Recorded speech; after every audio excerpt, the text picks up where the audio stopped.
નમસ્કાર વિદ્યાર્થી મિત્રો, ઇંગ્લિશ ગ્રામરની લેક્ચર સિરીઝમાં હું ડૉક્ટર ઉજ્જવલ પંડિત આપ સૌનું હાર્દિક સ્વાગત કરું છું. વિદ્યાર્થી મિત્રો, ઇંગ્લિશ સબ્જેક્ટ સ્પર્ધાત્મક પરીક્ષાઓના પોઈન્ટ ઓફ વ્યૂથી જ્યારે વિદ્યાર્થીઓને શીખવાડવાની વાત ચાલતી હોય છે ત્યારે ખાસ કરીને એવા ઘણા બધા મુદ્દા ઉપર ધ્યાન જાય છે જેમાં આપણા વિદ્યાર્થીઓને પડતી મુશ્કેલી અને એ મુશ્કેલીનું અનુરૂપ અને સરળ સોલ્યુશન. ઘણીવાર એવું બનતું હોય છે વિદ્યાર્થી મિત્રો કે ઘણી બધી બુક્સ વાંચ્યા પછી, ઘણા બધા વિડીયો લેક્ચર જોયા પછી, ઘણા બધા રેફરન્સ બુકને બરોબર વાંચ્યા પછી પણ જો કોઈ એક્ઝામ્પલ એવું આપણને આપવામાં આવે તો એમાં હજુ આજે પણ મુશ્કેલી પડતી હોય છે, અથવા આપણને શું મુશ્કેલી પડે છે એ જ આઈડેન્ટિફાય કરવું આપણા માટે ખૂબ જ અઘરું છે. તો આ બધી જ સમસ્યાઓને વાચા આપવા માટે આપણે ઇંગ્લિશ ગ્રામરના સ્ટ્રેટેજી લેક્ચરમાં ભેગા થયા છીએ. મિત્રો, સ્ટ્રેટેજી એટલે વ્યૂહરચના. અને ઘણીવાર એવું બનતું હોય છે કે કોઈ પણ યુદ્ધ લડવા માટે સૈન્ય બળ તો હોવું જરૂરી છે, પણ સૌથી અગત્યની બાબત છે વ્યૂહરચના.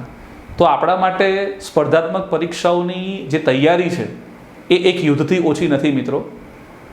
જેમ આપે સાંભળ્યું હશે કે ઘણી બધી વખત એવું બનતું હોય છે કે વિદ્યાર્થીઓ કોઈ પણ પ્રકારના પ્લાનિંગ વગર, કોઈ પણ પ્રકારની વ્યૂહરચનાનો અમલ કર્યા વગર તૈયારી કરતા હોય છે.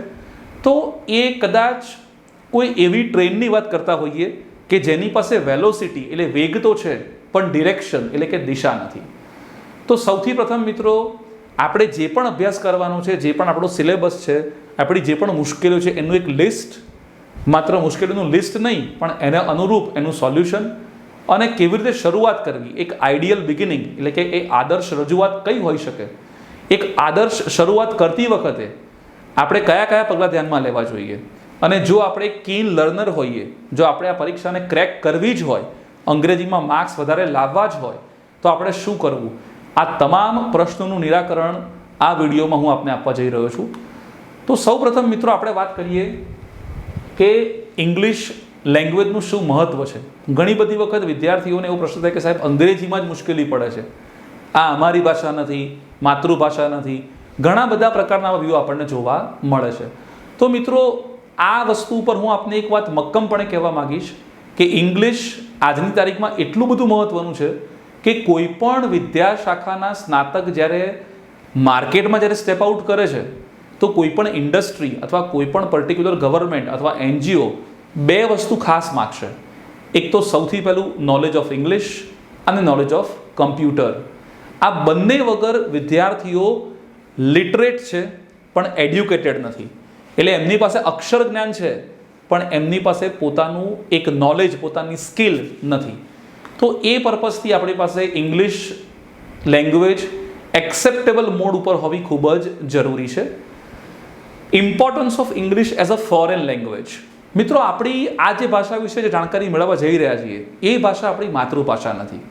આપણી માતૃભાષા ગુજરાતી છે, આપણી નેશનલ લેંગ્વેજ હિન્દી છે, અને આપણે આ લેંગ્વેજ ભણવા જઈએ, આ લેંગ્વેજ શીખવા જઈએ તો આપણે બધા ફોરેન લર્નર્સ કહેવાઈએ. આ લેંગ્વેજ આપણા માટે ફોરેન લેંગ્વેજ કહેવાય. તો જે રીતે કોઈ અમેરિકાના વિદ્યાર્થીઓને ગુજરાતી ભણવામાં તકલીફ પડે એવી જ તકલીફ આપણને એક ગુજરાતી સ્ટુડન્ટ તરીકે થઈ શકે. એ નોર્મલ છે, નેચરલ છે, અને એવું નથી કે આ તમારી મુશ્કેલી છે, આ બધા જ વિદ્યાર્થીઓની મુશ્કેલી છે. તો સૌ પ્રથમ આપણે એવું સ્વીકારવું પડશે કે આ ભાષા આપણી ભાષા નથી, આપણી માતૃભાષા નથી, ફોરેન લેંગ્વેજ છે. અને કોઈ પણ એક લેંગ્વેજની પોતાની એક આગવી શૈલી હોય છે જેને આપણે સ્વીકાર કર્યા પછી જ એના દરેકે દરેક પાસા વિશે માહિતી મેળવી શકીએ. મિત્રો, એ પછી આપણે વાત કરીએ તો problems of learners and relevant solution four aspirants. અહીંયા લર્નર એટલે કે શીખનાર વ્યક્તિને સોલ્યુશનની જરૂર છે. સમસ્યા તો ઘણી બધી છે પણ એનું ક્યાંય સમાધાન મળતું નથી. એ સિવાય આપણે બધા એસ્પિરન્ટ્સ છીએ, એટલે આપણામાં એક તીવ્ર ઈચ્છા શક્તિ છે કે આપણને આ સબ્જેક્ટ ઝડપથી આવડી જાય. ઘણી બધી વાર મિત્રો આપણે કોઈ વ્યક્તિને અંગ્રેજી બોલતા જોઈએ એકદમ ફ્લુઅન્ટ ઇંગ્લિશ, તો આપણી આંખો અંજાઈ જાય. આપણને એમ થાય કે કઈ રીતે બોલી શકતા હશે, પરંતુ એ એટલું જ સહેલું છે જેટલું આપણે ગુજરાતી બોલી રહ્યા છીએ, જેટલું આપણે હિન્દી બોલી રહ્યા છીએ. જરૂર છે માત્ર એક સારો અભિગમ અપનાવવાની, એક પોઝિટિવ એટીટ્યૂડ અપનાવવાની, એક સારો માઇન્ડસેટ હોવો કે ના, મને આ વસ્તુ આવડશે જ. તો આ ખૂબ જ અગત્યની વાત છે. એના પછી વાત કરીએ મિત્રો, why English should be given emphasis. હવે એવો પ્રશ્ન થાય ઘણી બધી વાર કે ગવર્મેન્ટની રિક્રુટમેન્ટ વખતે અંગ્રેજી શા માટે એના પર ભાર મૂકવામાં આવે છે. એમ્ફેસિસ એટલે ભાર મૂકવો. એવું ન બને કે આ ભાષા ન હોય તો ચાલે. તો મિત્રો એ કદાચ એટલા માટે પણ જરૂરી છે કારણ કે ગ્લોબલ લેંગ્વેજ છે. એના વિશે માહિતી મેળવીએ. Wider perspective in usage of English language. Perspective, point of view, જેને ગુજરાતીમાં આપણે કહીશું દ્રષ્ટિકોણ. તો વાઇડર છે એટલે બહુ જ મોટી રેન્જમાં અવેલેબલ છે in usage of English language. ઘણા બધી જગ્યાએ ઘણા બધા સેક્ટર્સ છે જેમાં અંગ્રેજીનો ખૂબ જ સારી રીતે ઉપયોગ કરવામાં આવે છે. અને એ જો તમને આવડતું હોય તો તમે પણ તમારું જે ટેલેન્ટ છે એને ખીલવી શકો છો. તમે પણ તમારામાં રહેલી જે સ્કિલ છે એને સારી રીતે ફ્લરિશ કરી શકો છો. તો અમુક જે પોઈન્ટ્સ છે એને આપણે એટલા માટે પણ યાદ રાખવા પડે કારણ કે હવે આપણે ઇંગ્લિશને કોઈ એક સામાન્ય ભાષા તરીકે ગણવાની છે ખરા, પણ એમાં આવતા જે પ્રશ્નો છે, એમાં આવતી જે આપણને પડતી મુશ્કેલી છે એનું સમાધાન પણ આપણે લઈ રહ્યા છીએ. તો આ વાત કરીએ આપણે મિત્રો સૌથી પ્રથમ બેઝિક મુદ્દાની. હવે આપણે વાત કરીશું એની અંદર ઇમ્પોર્ટન્સ ઓફ લેંગ્વેજ. તો સૌથી પહેલાં લેંગ્વેજ પ્રોફિશિયન્સી એટલે લેંગ્વેજમાં નિપુણતા, લેંગ્વેજમાં થોડું ઘણું નિષ્ણાત શા માટે બનવું જોઈએ. તો આ વસ્તુ એટલા માટે પણ જરૂરી છે. તો આપણે શરૂઆત કરીએ કે સૌથી પહેલું એમ્પ્લોયમેન્ટ એટલે આપણને રોજગાર આપે છે. રોજગાર મિત્રો જેના માટે આપણે આ બધી જહેમત કરી રહ્યા છીએ કે આપણે ગ્રેજ્યુએશન પૂરું કર્યું, પોસ્ટ ગ્રેજ્યુએશન પૂરું કર્યું, સ્પર્ધાત્મક પરીક્ષાઓ કરી, પછી એના પછી આપણને રોજગાર મળવો છે. તો રોજગારના પોઈન્ટ ઓફ વ્યૂથી ખૂબ જ અગત્યનું છે જોબ સેટિસ્ફેક્શન. ઘણી વખત મિત્રો એવું બને કે તમને જોબ મળી ગઈ છે, હવે તમે બેઠા છો તમારા કોલિગ સાથે, તમારા સહકર્મચારી સાથે, અને એમાંથી ઘણા બધા કોલિગ્સને ઇંગ્લિશ સારી રીતે બોલતા આવડે છે અને તમને થોડો ઘણો ખચકાટ, થોડું ઘણું હેઝિટેશન થાય છે. તો જોબ સેટિસ્ફેક્શન એ વખતે આપણને નહીં મળે. આપણને એવું લાગશે કે આપણે કોઈ જગ્યાએ ઇન્ફિરિયર છીએ, આપણે વસ્તુ શીખવાની જરૂર છે. તો મિત્રો ઇંગ્લિશ એ પણ આપણી જરૂરિયાત ત્યાં પૂરી કરી આપશે. ત્રીજો મહત્વનો મુદ્દો છે access two tertiary to the nursery. એટલે આપણે જ્યારે કેજીમાં ભણતા ત્યાં સુધીમાં આપણે કોલેજનો સિલેબસ આપણે અભ્યાસ કરેલો છે. દરેક વિદ્યાશાખામાં એ સાયન્સ હોય, કોમર્સ હોય, આર્ટ્સ હોય, મેનેજમેન્ટ હોય, એન્જિનિયરિંગ હોય, મેડિકલ હોય અથવા કોઈ પણ વિદ્યાશાખા હોય તો એમાં English as a compulsory subject તરીકે તમને જોવા મળશે. તો એનો મતલબ એ થયો કે કદાચ આપણા માટે એક સારો સબ્જેક્ટ એટલે ઓફર થયો છે કે આપણું જે કરિયર બનવા જઈ રહ્યું છે એમાં આપણે એક સરખા પ્લેટફોર્મ પર ઊભા રહી શકીએ, આપણે પણ બીજાની જેમ આપણું કેન્ડિડેચર સ્ટ્રોંગ રજૂ કરી શકીએ એટલા માટે. એના પછી સેટિસ્ફેક્શન વિથ એજ્યુકેશન. ઘણી બધી વખત એવું બનતું હોય છે મિત્રો કે આપણું શિક્ષણનું સ્તર દિવસે દિવસે ખૂબ જ સારું થતું ગયું છે, પરંતુ માની લો કે કોઈ એક એન્જિનિયર છે, હવે એને ઇંગ્લિશ નથી આવડતું તો એના પ્રોજેક્ટમાં કેવી રીતે પ્રોજેક્ટ રિપોર્ટ બનાવશે. કોઈ એક માનો કે મેનેજમેન્ટનો વ્યક્તિ છે તો એને પણ અંગ્રેજીની જરૂર પડવાની જ છે. તો ઘણી બધી વાર એવું બને છે કે એજ્યુકેશન સેક્ટરમાં પણ આપણે અંગ્રેજી જો નથી શીખી શકતા તો જેમ કે અંતરિયાળ ગામડાઓમાં હજુ આજે પણ ઇંગ્લિશ શીખવાડવાનો ખૂબ જ અભાવ છે. તો એ મિત્રો અને શહેરના વિદ્યાર્થીઓ સાથે એક પ્રકારની જે કદાચ કોમ્પિટિશન થાય અને એમને જે સેટિસ્ફેક્શન થવું જોઈએ એ થતું નથી. તો શરૂઆતથી જ પાયાના લેવલથી જ જ્યારે ઇંગ્લિશને એઝ એ સબ્જેક્ટ તરીકે આપવામાં આવે ત્યારે એજ્યુકેશનમાં પણ એ સંતોષજનક રોલ એનો પ્લે કરી શકશે. એના પછી પ્રેફરન્સ ફોર કોન્ટેક્ટ. આ ખૂબ જ મહત્વનો મુદ્દો છે મિત્રો. કોન્ટેક્ટ, તમે તમારો મોબાઈલ ચાલુ કરશો એમાં કોન્ટેક્ટ લિસ્ટ આવે છે, વોટ્સએપમાં પણ કોન્ટેક્ટ લિસ્ટ આવે છે. ઘણી બધી વખત એવું બને કે આપણા વ્યવસાયમાં આપણું એક નેટવર્ક હોવું જોઈએ અને એ નેટવર્ક ક્યારે બનશે કે જ્યારે આપણે પ્રેઝન્ટેબલ હોઈશું, કોઈની સામે આપણને એ જે નોલેજ છે એ પીરસવાની કળા આપણને આવડે છે તો આપણે એ કરી શકીશું. અને એના કારણે આપણા કોન્ટેક્ટ, આપણું નેટવર્ક, આપણા જેટલા પણ આપણને ઓળખતા છે એવા લોકોનો આપણી માટેનો જે અભિગમ છે કદાચ ચેન્જ થઈ શકે, તો એક પ્રાયોરિટી મળશે આપણને. એના પછી વાત કરીએ પ્રેફરન્સ ફોર કલ્ચરલ એડોપ્શન. મિત્રો આપણે ઇન્ડિયામાં જીવી રહ્યા છીએ તો India is a multilingual country, multicultural country. ઘણી વખત એવું બને કે આપણને એવી ઓફર મળે કે આપણે બીજા કોઈ પ્રદેશમાં, બીજા કોઈ સ્ટેટમાં જઈ રહ્યા છે જોબ કરવા અથવા બિઝનેસના હેતુથી, તો એમાં પણ કદાચ એવું બને કે ડાયવર્સિફાઈડ કલ્ચરના કારણે આપણને જો અંગ્રેજી આવડતું હોય હું તમને એક્ઝામ્પલ આપું કે ઘણી બધી વાર ધારો કે આપણે મદ્રાસ જોબ લાગી કે બેંગ્લોર જવું પડ્યું, તો આપણને મદ્રાસી શીખવું ખૂબ જ મુશ્કેલ પડી જશે, સામેવાળા વ્યક્તિને ગુજરાતી શીખવાડવું આપણા માટે મુશ્કેલ બનશે. તો બંને માટે કોમન કઈ લેંગ્વેજ થઈ? ઇંગ્લિશ, જે આપણે પણ શીખી શકીએ, જે સામેવાળો પણ કમ્યુનિકેટ કરી શકે. તો એક કલ્ચરલ એક્સચેન્જ પ્રોગ્રામ માટે પણ આ વસ્તુ ખૂબ જ જરૂરી છે. હવે પછીના સ્પર્ધાત્મક યુગમાં જ્યાં આપણે ગ્લોબલી કનેક્ટેડ થઈ રહ્યા છીએ, તો એક વ્યક્તિને પોતાના કામ ધંધા અર્થે, વ્યવસાય અર્થે અથવા નોકરીના પર્પઝથી બીજા કોઈ પ્રદેશમાં જવું પડ્યું, તો બંને જે વ્યક્તિઓ વચ્ચે જે કોમન કમ્યુનિકેશન એસ્ટાબ્લિશ થશે એ લેંગ્વેજ દ્વારા થશે, અને એના માટે અંગ્રેજીનું હોવું ખૂબ જ જરૂરી છે. હવે વાત કરીએ positive contact experiences amount of contact. સસ્તી લોકપ્રિયતા મેળવવાના આશયથી જ્યારે આપણે કોઈ વસ્તુ કરી રહ્યા હોઈએ, તો એમાં કદાચ લેંગ્વેજનો ઉપયોગ કરીશું, પરંતુ થોડું કદાચ એમાં સોફિસ્ટિકેશન લાવીએ બોલતી વખતે. ખાસ કરીને ઘણી બધી વખત મિત્રો આપણે જોયું છે કે ઘણા બધા સ્પીકર્સ જે છે, જેને આપણે ઓરેટર્સનું પણ બિરુદ આપેલું છે. સ્પીકર એટલે સામાન્ય સ્પીકર, ઓરેટર એટલે વક્તા થશે. તો એ લોકો મંત્રમુગ્ધ રીતે બોલતા હોય છે. આપણને એમ થાય કે એમને સાંભળ્યા જ કરીએ. અને એવું બને ઘણી બધી વાર કે એમની જે આ પર્ટિક્યુલર સ્કિલ છે એના કારણે આપણે એમનામાંથી કંઈક મેળવીએ, કંઈક ગ્રહણ કરીએ. તો એ પણ અહીંયા આપણને ઇંગ્લિશ લેંગ્વેજ પ્રોવાઈડ કરી રહ્યું છે. Cultural understanding, better health. મિત્રો, હેલ્થ પોઈન્ટ ઓફ વ્યૂથી કેવી રીતે કરી શકાય?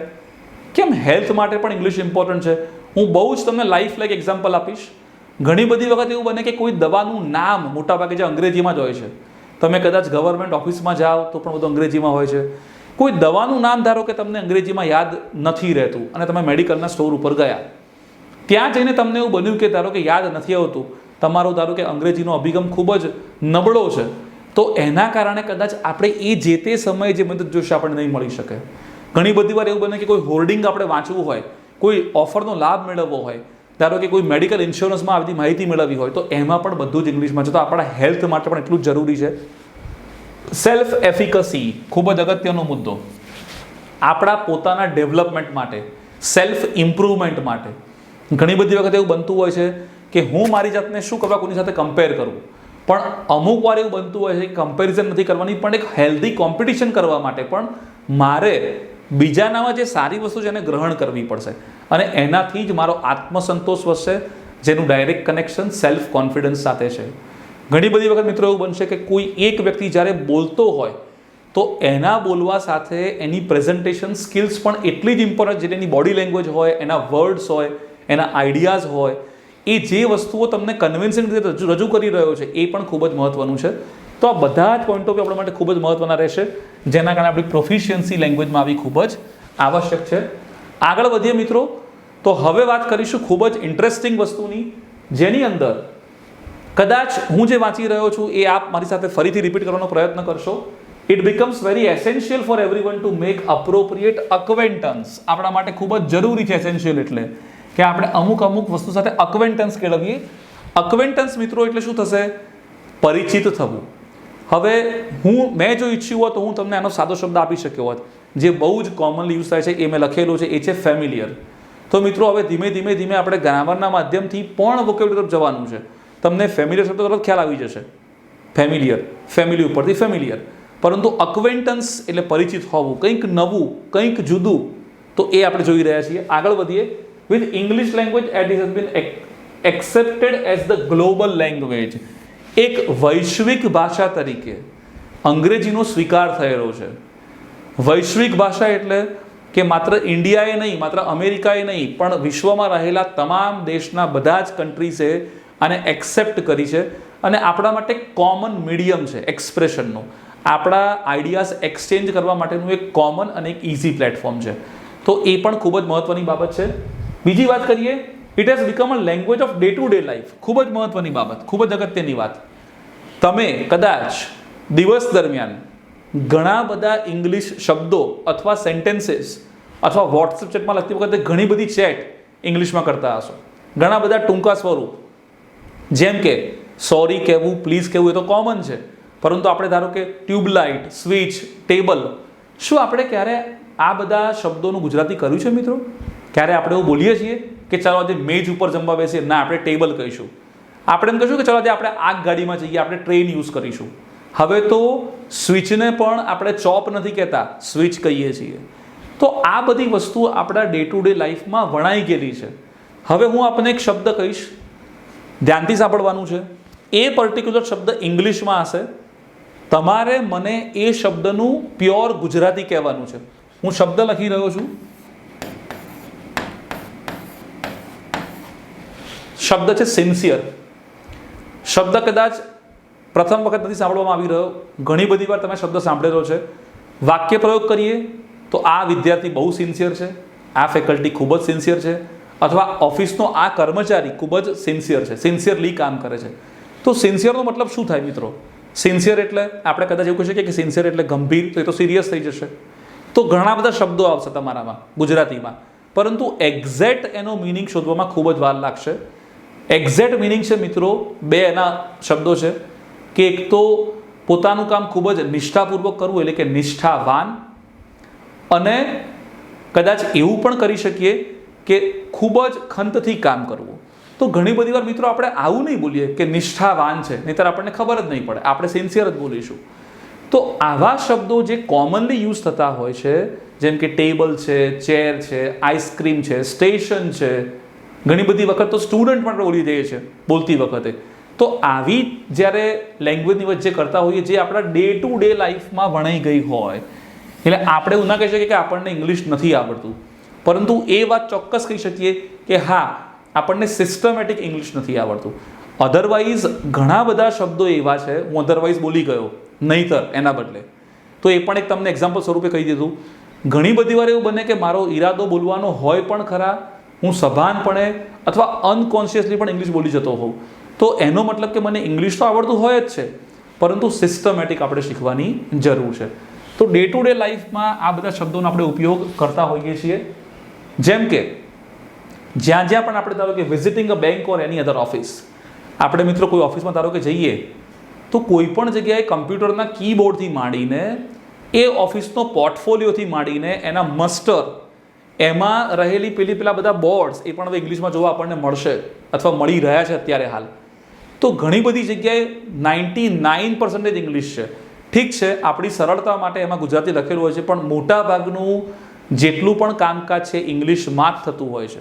તો સૌથી પહેલાં આ જગ્યાએ ઇંગ્લિશનો વધારે ઉપયોગ છે. While communicating with any other person on mobile, મોબાઈલની વાત કરીએ, ભલે તમે વોટ્સએપમાં કેમ છો, KEMCHO લખતા હશો, પણ તમે ટાઈપ કરી રહ્યા છો આલ્ફાબેટ મિત્રો ઇંગ્લિશ છે. તો મોબાઈલ પર કમ્યુનિકેશન કરતી વખતે, લેટર લખતી વખતે અથવા ઈમેલ લખતી વખતે મોટા ભાગનો ઓફિસ કોરસ્પોન્ડન્સ, જેને ફોર્મલ કમ્યુનિકેશન કહીએ, એ મોટા ભાગે ઇંગ્લિશમાં થતું હોય છે. તો મિત્રો કદાચ એવું બને કે હવે આ લેંગ્વેજ છે એ આપણે એક્સેપ્ટ કરી લીધેલી છે, ખાલી એમાં આવતી જે શૈલી છે ભાષાની એ શીખવાની આપણે આવશ્યકતા છે. હવે વાત કરીએ while applying for job via application or during the interview. applying for job, આપણો જે કરિયરનો અભ્યાસક્રમ આપણે જ્યારે ભણી લઈએ, જ્યારે આપણું ગ્રેજ્યુએશન, પોસ્ટ ગ્રેજ્યુએશન પૂરું થતું હોય પછી આપણે અપ્લાય કરીએ જોબ માટે, આપણે નોકરી માટેની અરજી કરીએ. તો નોકરી માટેની અરજી કરવા માટે પણ કંપની તરફથી જાહેરાત આપવામાં આવશે ન્યૂઝપેપરમાં કે send your CV to the following mail ID. ટાઈમ્સમાં તમે જુઓ, દિવ્ય ભાસ્કરમાં જુઓ, ગુજરાત સમાચારમાં જુઓ, તો જાહેરાત નાની હશે, એમાં લખ્યું હશે કે સેન્ડ યોર CV. હવે CVનો મતલબ શું કરવો? હવે તો બાયોડેટા બી નથી બોલાતું, રિઝ્યુમે પણ શબ્દ નીકળી ગયો. CV એટલે કરિક્યુલમ વિટા, તો આપણને ખબર હોય, નીચે લખ્યું કે send your CV to following mail ID, પછી મેલ ID આપેલું હોય. તો તમારે તમારી નોકરીની એક એપ્લિકેશન બનાવવાની છે ઇંગ્લિશમાં, અને એ એપ્લિકેશન મેલ કરવાની છે, અને મેલમાં ગુજરાતી લખવાનું નથી. એટલે ઈમેલમાં પણ ઇંગ્લિશમાં આપણે આખો ડ્રાફ્ટ કરવાનો છે. તો મિત્રો અહીંયા આગળ પણ ઇંગ્લિશનો આપણે 100% ખૂબ જ સાચો અને ખૂબ જ પોલિશ્ડ વેમાં એનો ઉપયોગ કરવો પડશે. અને એના પછીનો નેક્સ્ટ સ્ટેજ જે આપણે જોઈ રહ્યા છીએ એ છે ઇન્ટરવ્યૂ. ઇન્ટરવ્યૂનો મતલબ શું થાય મિત્રો? બે શબ્દો છે, ઇન્ટર અને વ્યૂ. ઇન્ટર એટલે આંતરિક અને વ્યૂ એટલે બતાવવું. આપણામાં રહેલી આંતરિક શક્તિઓને આપણે દર્શાવવાની છે. શા માટે દર્શાવવી પડે? કારણ કે સ્પર્ધાત્મક પરીક્ષાના યુગમાં આપણી પાસે શું ટેલેન્ટ રહેલું છે એ કમ્પેરેટિવલી જજ કરવામાં આવી રહ્યું છે. અને જે વ્યક્તિ પાસે પોતાનું ટેલેન્ટ સારું હશે, જે સારી રીતે રજૂ કરી શકશે, એને પણ 100% પ્રાયોરિટી આપવામાં આવશે. હવે ઇન્ટરવ્યૂ, તો સામાન્ય સંજોગોમાં ઇન્ટરવ્યૂ ચલો ગુજરાતીમાં હોઈ શકે, પણ તમારું બેઝિક ઇન્ટ્રોડક્શન તમે ઇંગ્લિશમાં થોડું ઘણું બોલી રહ્યા છો તો it gives a good impression on the mind of the interviewer. એટલે જે તમારો ઇન્ટરવ્યૂ લઈ રહ્યો છે એને એવું લાગશે કે ચલો ભાઈ વ્યક્તિને ગુજરાતી તો આવડે જ છે, જેની માતૃભાષા છે, પણ ઇંગ્લિશ પણ આવડે છે. તો આ બધી વસ્તુઓને આપણે ખાસ ધ્યાનમાં રાખીશું મિત્રો. તો આટલા પાસાઓમાં ખૂબ જ જરૂરી છે કે કમ્યુનિકેશન કરતી વખતે મોબાઈલમાં હોય, લેટરના માધ્યમથી હોય, ઈમેલના માધ્યમથી હોય, અથવા આપણે પ્રેઝન્ટેશન કરવાનું હોય, અથવા ઇન્ટરવ્યૂમાં અપિયર થવાનું હોય તો ઇંગ્લિશની આપણને જરૂર ઊભી થશે. આગળ વધીએ મિત્રો. તો we feel absolutely envious when someone speaks fluent.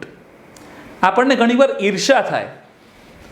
Jealousy શબ્દ બહુ કોમન છે, જેલસ, પણ મેં એનો તમને સિનોનિમ આપેલો છે એટલે આપણી વોકેબ્યુલરીમાં શબ્દ એડ કરી દઈએ.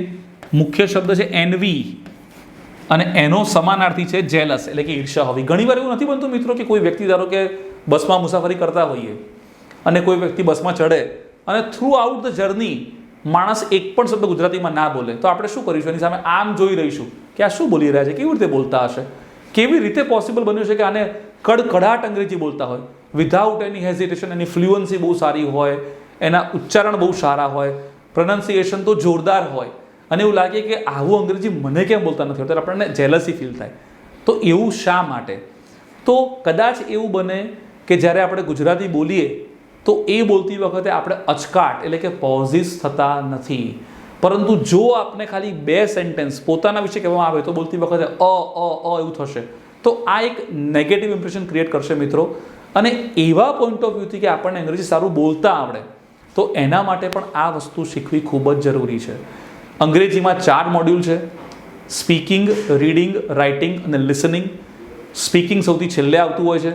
તો એના માટે પણ જરૂરી છે કે તમે સારી એવી લેંગ્વેજ સ્કિલ અક્વાયર કરો, ગ્રેમરને શીખો, વોકેબ્યુલરીમાં જાઓ અને પછી શીખવાનો પ્રયત્ન કરો. તો આપણા માટે ખૂબ જ ઇમ્પોર્ટન્ટ છે મિત્રો. There are many ways to learn English language being native speaker. Native speaker. એક ગુજરાતી સ્પીકર તરીકે પણ તમે અંગ્રેજીને સારી રીતે શીખી શકો છો અને એ વાત સાબિત કરી શકાય છે, કારણ કે આ આપણા માટે ઇંગ્લિશ જે લેંગ્વેજ છે ફોરેન લેંગ્વેજ છે. તો તમે ગુજરાતી બોલી શકો તો શા માટે તમે અંગ્રેજી ન બોલી શકો? ખાલી જરૂર છે આપણી સખત મહેનતની, એક સાચા માર્ગદર્શનની અને સ્ટ્રેટેજી વાઇઝ પ્લાનિંગ કરીને તૈયારી કરવાની. તો આ જો આપણે કરી શકીએ તો એક ગુજરાતી હોવા છતાં પણ અથવા એક હિન્દી લેંગ્વેજના જાણકાર હોવા છતાં પણ આપણો આ લેંગ્વેજ ઉપરનો કમાન્ડ આપણે સારો કરી શકીએ. તો એવું નથી કે કોઈ એક પર્ટિક્યુલર સ્ટુડન્ટ જેનું ફેમિલી બેકગ્રાઉન્ડ બહુ પુઅર હોય અથવા જેના માતા પિતા ભણેલા ન હોય અથવા જેને પોતાને આવું એન્વાયરમેન્ટ ના મળતું હોય, ઇંગ્લિશ મીડિયમમાં ભણેલા ના હોય, એને ના આવડે એવું કોઈ જ પર્ટિક્યુલર ઇક્વેશન સાથે નથી પડતા મિત્રો. આમાં એક જ વસ્તુ છે કે તમારો આ સબ્જેક્ટ માટેનો એટીટ્યૂડ નક્કી કરશે કે તમને ઇંગ્લિશ કઈ રીતે આવડી શકે.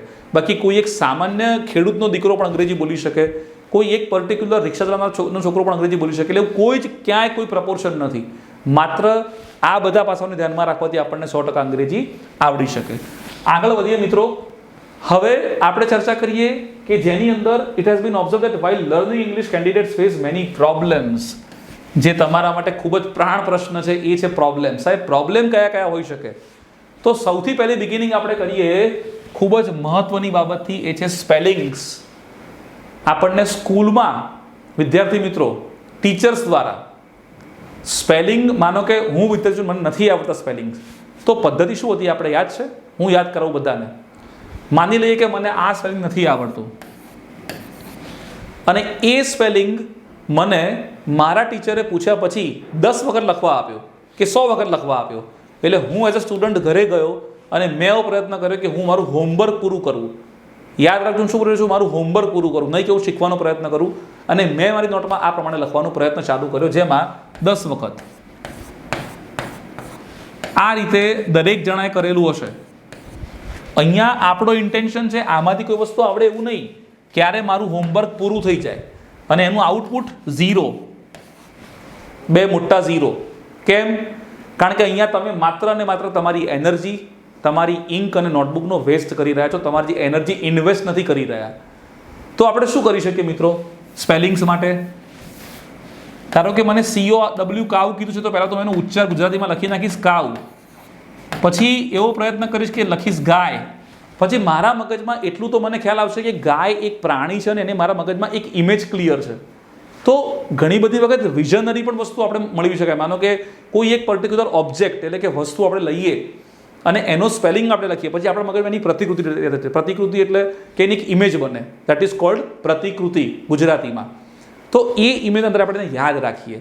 અને ગોખવાની પદ્ધતિ તો મિત્રો અંગ્રેજીમાં કોઈ જગ્યાએ કામમાં આવતી નથી. શોર્ટકટ્સ જેટલા પણ જ્યાં છે એ બધા જ નિષ્ફળ નીવડ્યા છે. તો સ્પેલિંગ્સમાં આપણે અહીંયા મેં એક લિસ્ટ તમને આપેલું છે. પહેલો સ્પેલિંગ છે ચોક. તો ઘણી બધી વખત ચોક તમે આ રીતે પણ લખતા હશો, અથવા આવું પણ હોઈ શકે છે.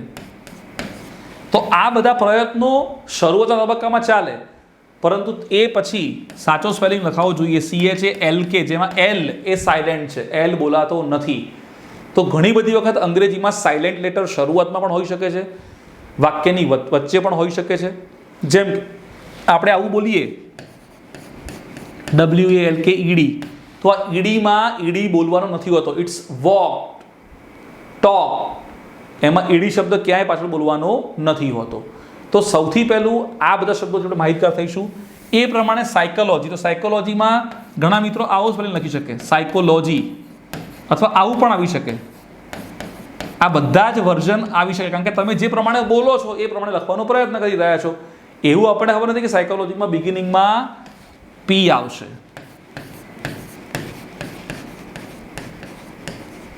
અને આ P બોલવાતો નથી. જેમ કે તમે સુનામી બોલો તો સુનામીનો સ્પેલિંગ આ છે, પરંતુ ટી સુનામી એવું ક્યારે બોલાતું નથી. તો આ તમામ વસ્તુઓનો મિત્રો આપણે ખ્યાલ રાખીશું. જેમ કે હેન્ડકરચીફ, રેસ્ટોરન્ટ. હવે રેસ્ટોરન્ટની વાત કરીએ તો ઘણી બધી જગ્યાએ રેસ્ટોરન્ટમાં આવા સ્પેલિંગ પણ આપણને જોવા મળતા હોય છે આ રીતના. તો આ એક ઇનિશિયેટિવ લીધેલો છે આપણે, જેની અંદર જે પ્રમાણે બોલ્યા એ પ્રમાણે લખવાનો પ્રયત્ન કર્યો. પરંતુ સ્પેલિંગ મિત્રો આ સાચો છે, RESTAURANT. કર્નલ અને લેફ્ટનન્ટ જે પ્રમાણે બોલાય છે, લેફ્ટનન્ટથી લ્યુટિનન્ટ છે, ફ્રેન્ચ ઓરિજિન વર્ડ છે, તો આ પ્રમાણે લખાય છે. નેઈબર, NEIGHBOUR અથવા BOR, એ પણ સાચો છે. ડોટર. હવે ઘણી બધી વખત એવું બને કે સ્પેલિંગ્સમાં પણ ઘણી બધી, ધારો કે તમે કલર લખો તો COLOR, એ પણ સાચો જોવા મળશે. COLOUR, એ પણ સાચો જોવા મળશે. તો આ અમેરિકન ઇંગ્લિશ છે અને આ બ્રિટિશ ઇંગ્લિશ છે. થોડીક ચર્ચા કરીએ. આપણે યાદ રાખવાનું છે માત્ર બ્રિટિશ ઇંગ્લિશ. આ સાચા બંને છે. તો સ્પેલિંગ્સમાં ખૂબ જ ધ્યાન રાખવાનું છે મિત્રો. ઘણી બધી વખત એવું બનતું હોય છે કે સ્પેલિંગ્સ ખૂબ જ ખોટા જાણકાર હોવાના કારણે આપણે શરૂઆતથી જ સાચો સ્પેલિંગ જોયેલો નથી હોતો. પણ હા, એક વાત ચોક્કસ કહીશ કે આપણી પાસે જ્યારે ડિક્શનરી અવેલેબલ હોય તો શક્ય હોય અને જેવો નવો સ્પેલિંગ જોઈએ એટલે તરત આપણી નોટબુકમાં એને લખી નાખીએ, એનો શબ્દનો સાચો સ્પેલિંગ, એનો ઉચ્ચાર અને એનો અર્થ. અને આ બધા સ્પેલિંગ્સના જ્યારે વધારે પડતા આપણી પાસે બલ્કમાં થાય ત્યારે આપણે શું કરવું પડશે? રોજ એને વાગોળવા પડશે. એટલે જે પહેલા દિવસે જોયા, બીજા દિવસે, ત્રીજા દિવસે પછી ફરી પાછું ફર્સ્ટ ડે જોવા જવું પડશે, સેકન્ડ ડે જોવા જવું પડશે. તો એ પ્રમાણે વારંવાર એને લખવાના છે, વારંવાર એને યાદ કરવાના છે. તો આઈ થિંક સિચ્યુએશન પ્રમાણે આપણે એને જો આ પ્રમાણે કરીએ તો આ આપણા માટે મોટો પ્રશ્ન થશે નહીં. પરંતુ સૌથી પહેલો પ્રશ્ન છે સ્પેલિંગ્સ, જે આપણા માટે લગભગ પરીક્ષામાં એક પર્ટિક્યુલર સ્પેલિંગ 4 રીતે આપણને આપેલા હોય છે MCQના પેટર્નમાં, અને સાચો કયો એ શોધવાનો હોય છે. તો એ જગ્યાએ આપણને આ વસ્તુ યુઝફુલ થઈ શકે. હવે વાત કરીએ ગ્રામર.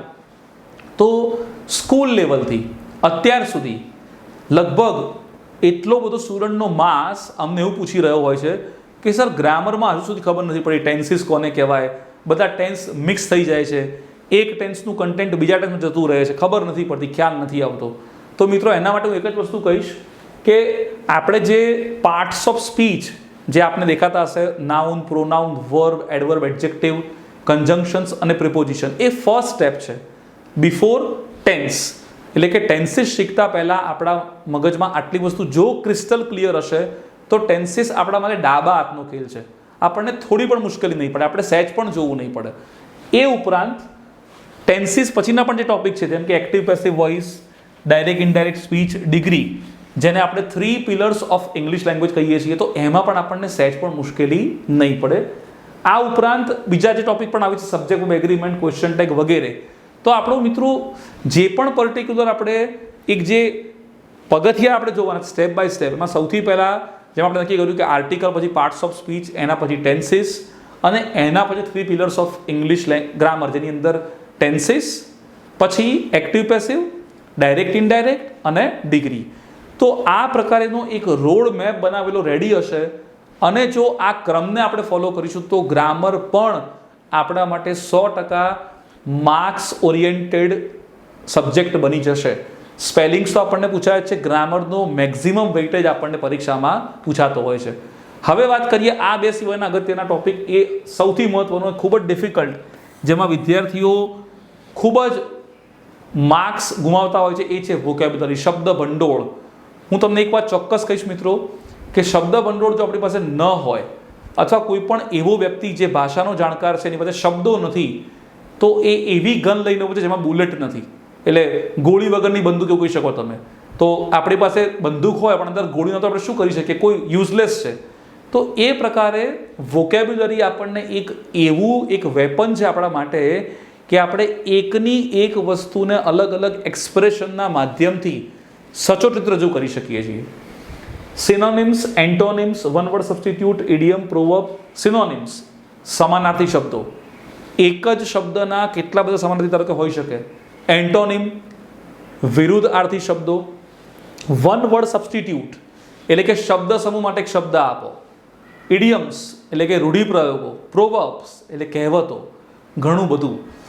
તો જે ટેકનિકલ આસ્પેક્ટ છે તે આપણે કવર કરી શકીએ ગ્રામર અને સ્પેલિંગના માધ્યમથી, પરંતુ જે ભાષાને એક જે ડેકોરેટ કરવાની વાત છે, ભાષાને જે મઠારવાની વાત છે, એને પ્રેઝન્ટેબલ બનાવવાની વાત છે, એ એડ થશે આપણે વોકેબ્યુલરીના માધ્યમથી. તો એમાં પણ વિદ્યાર્થીઓને ખૂબ જ મુશ્કેલી પડતી હોય છે. સ્પર્ધાત્મક પરીક્ષાઓમાં એક્ઝામિનર ગ્રામર સિવાય વોકેબ્યુલરીને ખૂબ જ મહત્વ આપે છે. ઘણી બધી જગ્યાએ તો 100 માર્કના પેપરમાંથી 65-35નો રેશિયો આપણને જોવા મળે છે, અથવા એનાથી પણ વિશેષ હોઈ શકે. તો આ બાબત આપણા માટે અવગણવા જેવી નથી વિદ્યાર્થી મિત્રો. ગ્રામર માટેના રૂલ્સ રેગ્યુલેશન છે આપણી પાસે. ગુજરાતીમાં રૂલ્સ સમજાવી શકીએ, એક્ઝામ્પલ આપી શકીએ. વોકેબ્યુલરીમાં તો તમારે પ્રેક્ટિસ કરવી પડશે, માત્ર ને માત્ર પ્રેક્ટિસ. તો અહીંયા ખૂબ જ અગત્યનો મુદ્દો ચર્ચા કરી રહ્યા છીએ કે જેની અંદર વોકેબ્યુલરી નામના જે ટોપિકને આપણે જો ખરેખર પચાવવો હોય તો એક જ એની ચાવી છે, એ છે માત્ર ને માત્ર એની પ્રેક્ટિસ.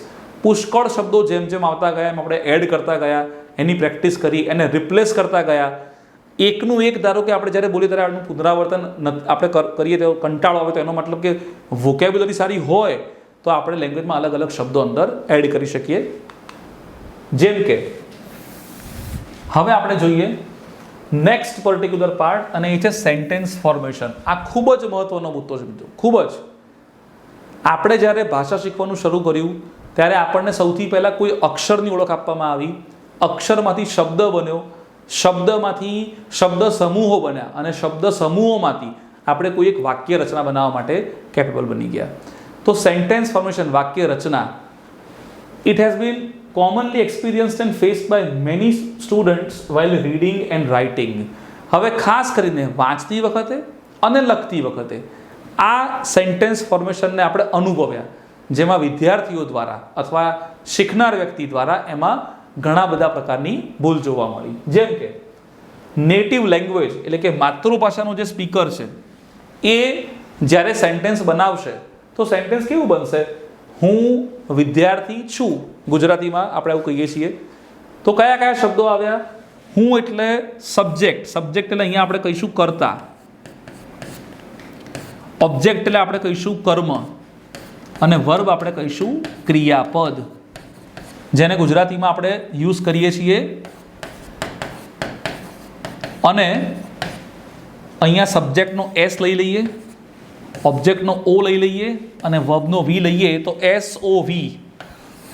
ગુજરાતીમાં જ્યારે વાક્ય રચના બનાવીએ કોઈ પણ વાક્ય, તો આપણે કોમનલી આ સ્ટ્રક્ચરને ફોલો કરીશું, જેમાં પહેલો સબ્જેક્ટ એટલે કે કર્તા આવશે, ઓબ્જેક્ટ એટલે કે કર્મ આવશે, વર્બ એટલે કે ક્રિયાપદ આવશે. હવે મિત્રો જુઓ કે શું પ્રોબ્લેમ થાય છે આપણે આ જ્યારે અમલમાં મૂકીએ ત્યારે. હવે ઇંગ્લિશની વાત કરીએ, આ વાત કરીએ આપણે ગુજરાતી લેંગ્વેજની, આપણી માતૃભાષાની. તો અંગ્રેજીમાં શું પ્રોબ્લેમ થાય છે મિત્રો? તો અંગ્રેજીમાં આઈ એમ એ સ્ટુડન્ટ, આનું આપણે ઇંગ્લિશ કર્યું, હું વિદ્યાર્થી છું. કંઈક અલગ જોવા મળશે તમને, કંઈક અલગ 100%. તો સૌથી પહેલાં આપણે લીધું સબ્જેક્ટ એટલે કે કર્તા, જે અહીંયા મૂકેલો જ છે. વિદ્યાર્થીની જગ્યાએ આપણે આવી ગયું એમ એટલે કે ક્રિયાપદ અહીંયા આવી ગયું છે અને જતું રહ્યું છે ઓબ્જેક્ટ સૌથી છેલ્લે. તો આ બંનેમાં ડિફરન્સ આવ્યું કે પહેલાં SOV હતું અને હવે થઈ ગયું SVO. તો સૌથી મોટી મુશ્કેલી મિત્રો આ છે. હવે આપણે વિચારી રહ્યા છીએ ગુજરાતીમાં, એટલે આપણો સેન્ટેન્સ સ્ટ્રક્ચર બનાવવાનો જે ક્રમ હશે એ આ હશે, સ્વાભાવિક છે. એના પછી આપણે ગુજરાતીમાંથી જ્યારે અંગ્રેજીમાં આખું રૂપાંતર કરવું હોય, આખું ચેન્જ કે ટ્રાન્સફોર્મેશન કરવું, તો તમારે આમાંથી એને આમાં લઈ જવાનું છે અને એ વખતે ખાસ કરીને આ ઓર્ડર ચેન્જ થશે. એટલે એ થયા પછી શું થશે આપણે જોઈ લઈએ કે એની કયા કયા પ્રકારના પરિણામ આવી શકે છે. એની અસર ક્યાં જોવા મળશે મિત્રો? વિચાર શૃંખલામાં, જેને આપણે કહીએ છીએ ચેઇન ઓફ થોટ.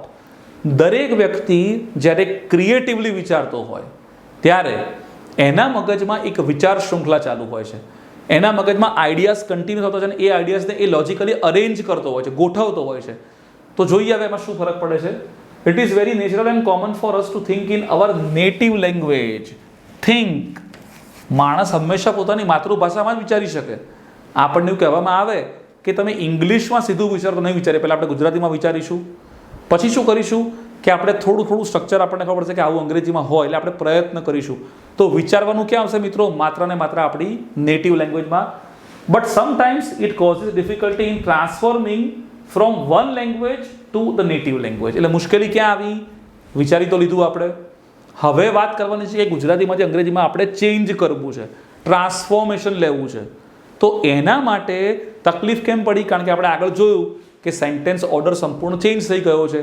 એટલે આ જે ટ્રાન્સફોર્મેશન આપણે કરવા માંગીએ છીએ એક લેંગ્વેજમાંથી, એટલે કે ઇંગ્લિશમાંથી ગુજરાતીમાં કે ઇંગ્લિશમાંથી હિન્દીમાં, તો મુશ્કેલી 100% પડવાની છે.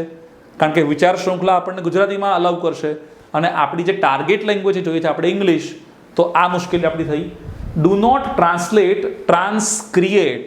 ક્યારે પણ તમે ગુજરાતીમાંથી અંગ્રેજી કરો તો માત્ર ને માત્ર ભાષાંતર નથી કરવાનું, ભાવાનુવાદ કરવાનું છે. ભાવાનુવાદ એટલે અનુવાદ થઈ જાય અને ભાવ જળવાયેલો રહે. ભાવ એટલે એ જે લેંગ્વેજમાં જે પર્ટિક્યુલર એક્સપ્રેશન રજૂ કર્યા હતા એ એઝ ઇટ ઇઝ કન્વે થઈ જાય. જેમ કે પ્રયત્ન કરીએ આપણે, એક્ઝામ્પલ ખૂબ જ સરસ મૂકે છે તમારા અભ્યાસ માટે.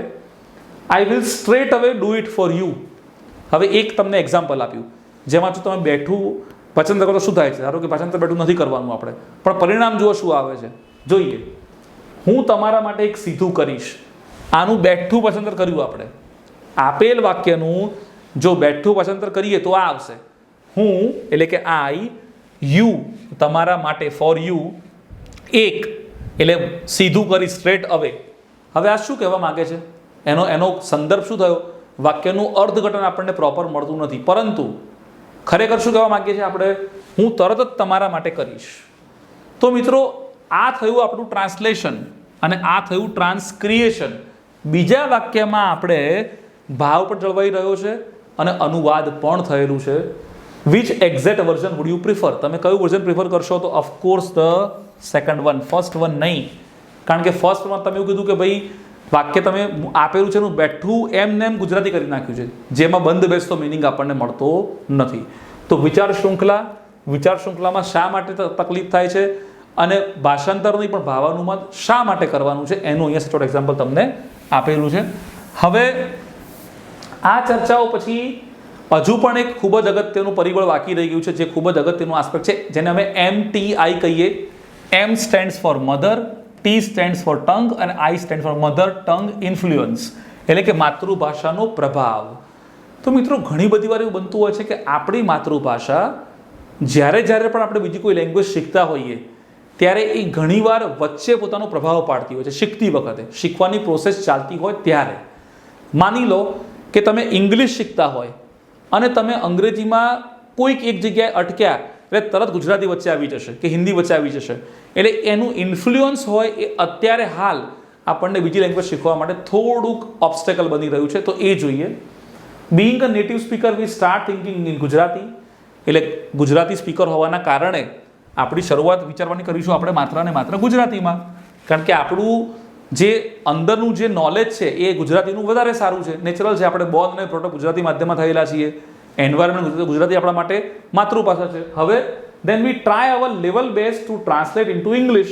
જે ગુજરાતીમાં વિચાર્યું એનું ભાષાંતર શેમાં કરવાનો પ્રયત્ન કરીશું? ઇંગ્લિશમાં પ્રયત્ન કર્યો કે ચલો એને આપણે ભાષાંતર કરી દઈએ. હવે due to lack of vocabulary, શબ્દ ભંડોળનો અભાવ હોવાના કારણે, શબ્દ ભંડોળ ઓછું હોવાના કારણે, એન્ડ અનઅવેર અબાઉટ સેન્ટેન્સ સ્ટ્રક્ચર, જે આપણે જોયું, અનઅવેર એટલે આપણે એનાથી માહિતગાર નથી કે સેન્ટેન્સ સ્ટ્રક્ચર કયું હોવું જોઈએ, તો એ પણ આપણને ખ્યાલ નથી.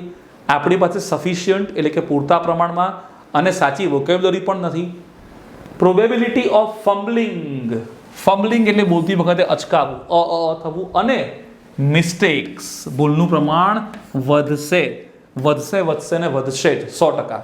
તો આવું કેમ થયું મિત્રો? તો આપણને સમજાય કે પ્રોસેસ શું થઈ, આપણે કેવો પ્રયત્ન કર્યો, આપણામાં કઈ કઈ વસ્તુ નથી અને પરિણામ એનું શું આવ્યું. તો આવું ના થાય એટલા માટે જરૂરી છે કે આપણે એનો તબક્કાવાર અને વિગતવાર એનો અભ્યાસ કરી લઈએ. ઘણી બધી વખત મિત્રો એવું બને કે આપણને અમુક બહુ જ ખૂબ જ સરળ શબ્દોનું પણ આપણને ઇંગ્લિશ નથી આવડતું. જેમ કે હું એમ કહું કે હું દરરોજ અમદાવાદથી ગાંધીનગર અવર જવર કરું છું. આઈ રિપીટ ધ સ્ટેટમેન્ટ. હું દરરોજ અમદાવાદથી ગાંધીનગર અવર જવર કરું છું.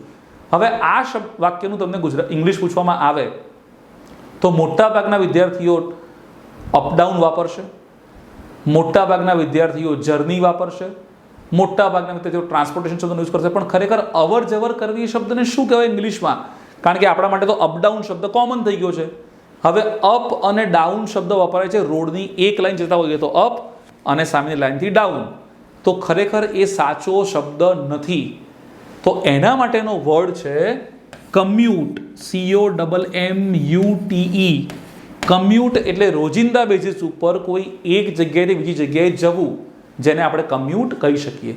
તો વાક્ય બનશે કે I daily commute from Ahmedabad to Gandhinagar. તો appropriate word for appropriate situation.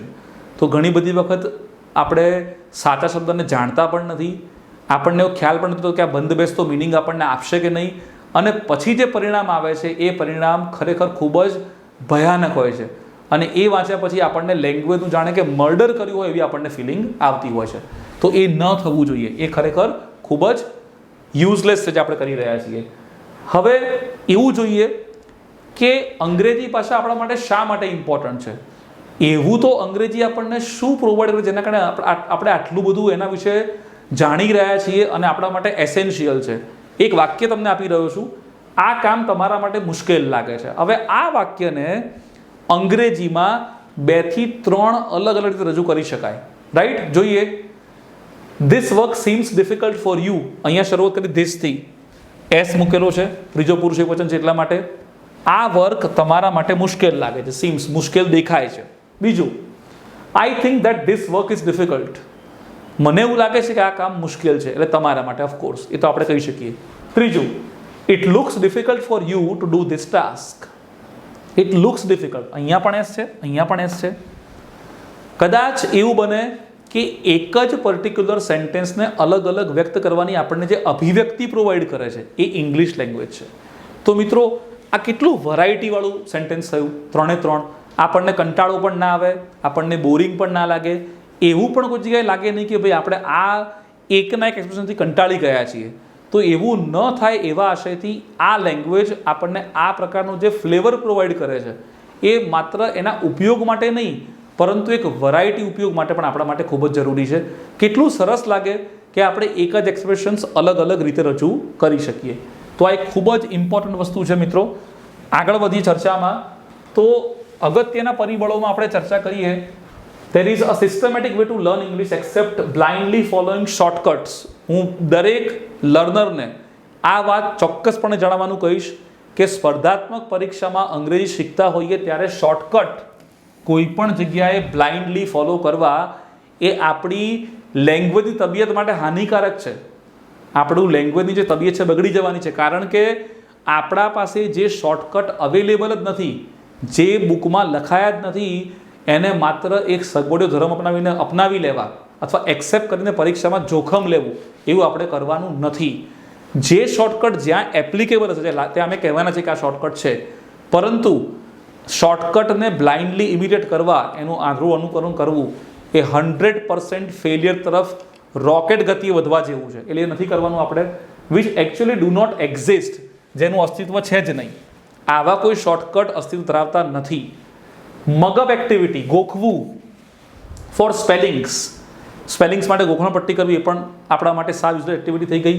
ટોઇલસમ grammar practice, ઘણી બધી વખત એકદમ કોઈ પણ એક એવરેજ માણસની જેમ માત્ર ને માત્ર ગ્રામર એક્સરસાઇઝ કરતા જ રહેવું, એના સેન્ટેન્સીસ, પણ એવું નહીં. તમે એમાંથી શું નવું શીખ્યા, જૂના ડાઉટ ક્લિયર થયા કે નહીં, અથવા જે નવું આવ્યું તો નવું આપણે કેવી રીતે યાદ રાખવું, તો આ બધી જ વસ્તુઓ આપણે આમાં પ્રેક્ટિસ કરી શકીએ. Hard work without strategy and planning, તમે સખત મહેનત કરી રહ્યા છો પણ તમારી પાસે સ્ટ્રેટેજી નથી કે તમારું કોઈ પ્લાનિંગ નથી. મહેનત છે પણ પ્લાનિંગ વગર મહેનત પણ નકામી હોઈ શકે. But to adopt some smart work perceptions to learn English, એટલે હાર્ડ વર્ક કરવાનું છે પણ હવે ફોકસ કરીશું આપણે સ્માર્ટ વર્ક ઉપર, જેના કારણે આપણા બધા જ પરસેપ્શન્સ એટલે કે બધા જ કન્સેપ્ટ આપણા ક્લિયર થઈ જાય. તો મિત્રો હવે આપણે એ તરફ જઈએ જેમાં આપણે આ બધી વસ્તુઓને ખૂબ જ ક્લિયર કરી શકીએ. ટોપિક્સ ટુ બી ડિસ્કસ્ડ. હવે આ વાત કરી માત્ર આપણા પ્રોબ્લેમ્સ, પરંતુ જીવનમાં માત્ર પ્રોબ્લેમ્સ નહીં, એના સોલ્યુશન્સ પણ આપણે જાતે શોધવા પડતા હોય છે. તો કયા કયા ટોપિકનો વિગતવાર અભ્યાસ કરીએ, કયું લિસ્ટ લઈએ જેના કારણે આપણી પાસે સમય મર્યાદામાં રહીને સારી રીતે એક ઓથેન્ટિક રીતે ભાષાનો અભ્યાસ આપણે કરી શકીએ. તો સૌથી પહેલો ટોપિક લેવો જોઈએ પ્રાયોરિટીમાં, એ છે આર્ટિકલ, જેમાં એ એન્ડ ધ આર્ટિકલના નિયમ, એના રેગ્યુલર એક્ઝામ્પલ, એના અપવાદરૂપ કિસ્સાઓ, જરૂરી એક્સરસાઇઝ અને ખાસ કરીને અનકન્વેન્શનલ એક્ઝામ્પલ જે પરીક્ષામાં પૂછાયા નથી એવા એક્ઝામ્પલનો અભ્યાસ આપણે કરી શકીએ. એના પછી આવે છે પાર્ટ્સ ઓફ સ્પીચ, જેની અંદર તમે નાઉન, પ્રોનાઉન, વર્બ ઘણા બધાનો અભ્યાસ કરી શકો. પછી ટેન્સીસ, જે વિદ્યાર્થીઓ માટે લગભગ બહુ જ મુશ્કેલીવાળું રહ્યું છે, એ પણ આપણે જોવાનું છે. એના પછી છે એક્ટિવ પેસિવ વોઇસ, જે ટેન્સનો જ એક કાઉન્ટર પાર્ટ છે. એના પછી આપણે જોઈ રહ્યા છીએ ડાયરેક્ટ ઇનડાયરેક્ટ સ્પીચ, ડિગ્રી. એ સિવાય મિત્રો આપણી પાસે જે પણ ટોપિક છે એની અંદર સબ્જેક્ટ વર્બ એગ્રીમેન્ટ, જેમાંથી મોટા ભાગની ખાલી જગ્યાઓ એક્ઝામિનર ડિઝાઇન કરતા હોય છે, અને એ જે સબ્જેક્ટ એટલે કે કર્તા અને ક્રિયા વચ્ચેનું જે જોડાણ છે એ વિદ્યાર્થીઓની સમજવા એટલા માટે એના રૂલ્સ, રેગ્યુલેશન્સ, એના નિયમ, પછી એમાં રહેલી જે પેર છે એને કઈ રીતે આઈડેન્ટિફાઈ કરવી, એની વાત આપણે કરી શકીએ. વોકેબ્યુલરી, શબ્દ ભંડોળ, જે વાત કરીએ પ્રમાણે ખૂબ જ મુશ્કેલ છે. ઘણા બધા વિદ્યાર્થીઓને ધારો કે ગ્રામર સાચું પડે પણ વોકેબ્યુલરીમાં ઘણા બધા એટલી બધી હેરાનગતિ થાય પરીક્ષામાં કે આપણને લાગે કે આપણે તૈયાર કરવું ખૂબ જ આપણા માટે આવશ્યક છે. તો એની પણ માહિતી આપણે મેળવીશું. એરર ડિટેક્શન એન્ડ રેક્ટિફિકેશન, જેમાં ધારો કે તમને કોઈ એક સેન્ટેન્સ આપેલું હશે અને એમાં ગ્રામરની ભૂલ, સ્ટ્રક્ચરની ભૂલ, સ્પેલિંગની ભૂલ, એના સેન્ટેન્સ ઓર્ડરની ભૂલ, ઘણા બધા પ્રકારની ભૂલ કરેલી હશે. તો એને સૌથી પહેલાં ડિટેક્ટ કરવાની છે, ઓળખવાની છે, આઈડેન્ટિફાઈ કરવાની છે, અને પછી એમાં રેક્ટિફિકેશન એટલે કે એમાં જરૂરી સુધારો કરવાનો છે. તો આ પણ પ્રશ્ન પૂછવાનો એક પ્રકાર થયો. નોલેજ મિત્રો ગમે તેટલું આપણે રાખીએ પણ પ્રશ્ન અલગ અલગ રીતે કેવી રીતે પૂછવો એ પણ આપણે 100% એની માહિતી આપણને હોવી જોઈએ. એક્ઝામિનર જે દિશામાં વિચારી રહ્યા છે એ દિશા આપણને ખ્યાલ આવે, આપણે પેપરનો અભ્યાસ કર્યો હોય અને રૂલ્સ રેગ્યુલેશન ફોલો કર્યા હોય તો હું નથી માનતો કે આપણા માટે એક પણ ટોપિક મુશ્કેલીવાળો હોઈ શકે. Random practice session and doubt solving session. સૌથી છેલ્લે રેન્ડમ પ્રેક્ટિસ, એટલે ધારો કે સૌથી પહેલું વખતે આપણને વોકેબનું આપેલું હોય, પછી ટેન્સ આવે, પછી કોઈ જગ્યાએ વચ્ચે નાઉન આવી જાય, કોઈ જગ્યાએ ક્યાંકથી વોકેબ્યુલરી આવી ગઈ, ક્યાંકથી એગ્રીમેન્ટ આવી ગયું, એટલે તમારું માઇન્ડ ડાયવર્ટ કરવામાં આવશે. કારણ કે આપણને સિરીઝ વાઇઝ ક્વેશ્ચન નથી આપવામાં આવતા, પહેલાં 3 આર્ટિકલના ક્વેશ્ચન, પછી 3 નાઉનના ક્વેશ્ચન, આપણને રેન્ડમ પૂછવામાં આવે છે. અને એ વખતે આપણી પ્રેઝન્સ ઓફ માઇન્ડ કેવી હોય છે એની એક પ્રેક્ટિસ આપણે કરાવવાના છીએ. એના પછી ડાઉટ સોલ્વિંગ સેશન, કે તેમાં વિદ્યાર્થીઓને જેટલા પણ ડાઉટ હોય એ પણ આપણે જોઈ શકીએ. તો મિત્રો આ આપણો થયો રોડમેપ. આ આપણા ટોપિક્સનું ડિસ્ટ્રીબ્યુશન છે, જેની અંદર આપણે ટોપિક્સ, સબ ટોપિક્સની વાત કરીએ તો આર્ટિકલમાં જેમ કે ડેફિનેશન, એક્સપ્લેનેશન, એક્સરસાઇઝ, નાઉનમાં એના પ્રકાર, પ્રોનાઉન, વર્બ, એમાં મોડલ ઓક્સિલરી વર્બ આવી ગયા, એડવર્બ, એડજેક્ટિવ, કન્જંક્શન, પ્રેપોઝિશન. ટેન્સીસમાં માત્ર ટેન્સ નહીં પણ એનું સ્ટ્રક્ચર, એના types of sentence, conversion from one to another tense, એટલે બધા જ એમાં ટાઈપ્સ ઓફ સેન્ટેન્સ ખાસ અગત્યના છે. એક્ટિવ પેસિવમાં identification, practice of each tense, દરેક ટેન્સમાં કઈ રીતે એક્ટિવ પેસિવ કામ કરી રહ્યા છે, દરેક પ્રકારના સેન્ટેન્સીસમાં કઈ રીતે એક્ટિવ પેસિવ બનાવાય એ પણ આપણે જોઈશું. ડાયરેક્ટ ઇનડાયરેક્ટ સ્પીચ, એમાં પણ રિપોર્ટિંગ વર્ક કોને કહેવાય, રિપોર્ટિંગ સ્પીચ કોને કહેવાય.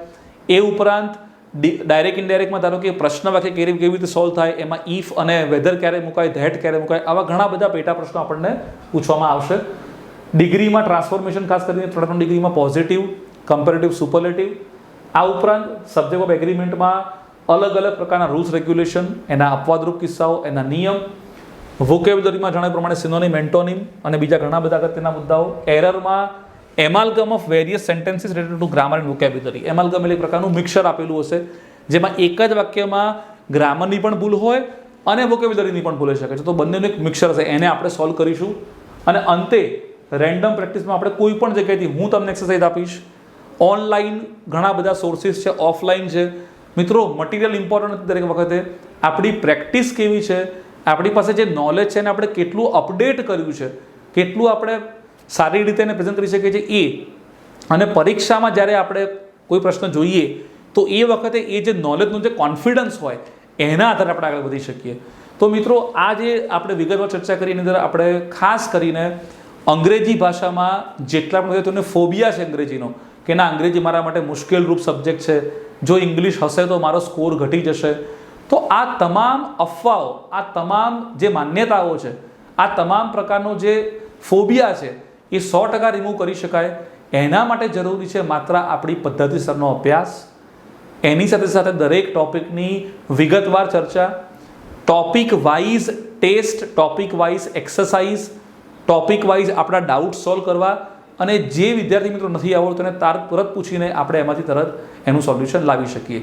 તો આઈ બિલીવ કે આ વિડીયોના માધ્યમથી તમને લોકોને ઇંગ્લિશ સબ્જેક્ટ માટે કેવી રીતે તૈયારી કરવી, આમાંથી જેટલી પણ મુશ્કેલી છે બધા માટે કોમન પણ હોઈ શકે છે, અનકોમન પણ હોઈ શકે છે. ઘણીવાર એવું બને કે મુશ્કેલી સ્ટુડન્ટ વેરીફાઈ થતી હોય છે. એટલે આ વસ્તુ આપણે કદાચ એવી રીતે સ્વીકારી શકીએ કે તેમાં મુશ્કેલી છે ખરા, તો સામે એટલા સોલ્યુશન પણ અવેલેબલ છે. તો આઈ હોપ કે તમને આ વિડીયોના માધ્યમથી સારી એવી જાણકારી મળી હશે. થેન્ક યુ વિદ્યાર્થી મિત્રો.